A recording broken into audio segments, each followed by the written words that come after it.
Mkurugenzi wa FBI Kash Patel ametoa kauli tata akiwataka watu kutoomboleza kifo cha Assata Shakur, mama mlezi wa Tupac.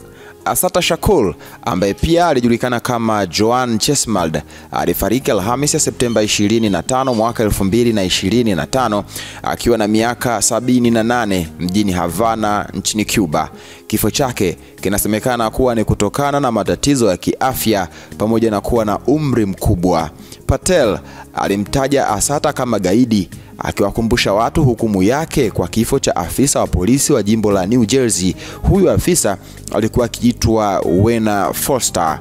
Mwaka 1977 alihukumiwa kwa mauaji ya daraja la kwanza mwaka huo huo, kisha alitoroka gerezani mwaka 1979 baada ya kukaa jela kwa miaka miwili na kupata hifadhi nchini Cuba, ambako aliishi hadi kifo chake mwaka 2025.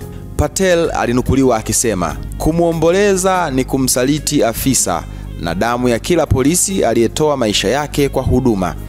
Kauli hii imeibua mjadala mkali na mvutano, kwani baadhi ya watu wanamuona Assata kama shujaa wa kisiasa, huku wengine wakiona kama ni hatari kubwa.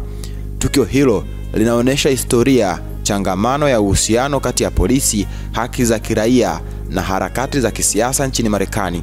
Maoni yako ni yapi? Nione kwenye comment hapo chini, itakuwa swadakta sana. Mkurugenzi wa FBI amesema kwamba mama wa Tupac ni gaidi.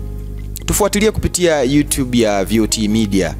Like, comment, share kwa ndugu jamaa na marafiki ili kuendelea kuhabarika kila siku kwa habari mbalimbali zenye ukweli na uhakika. Hakika VOT Media tumechangamka.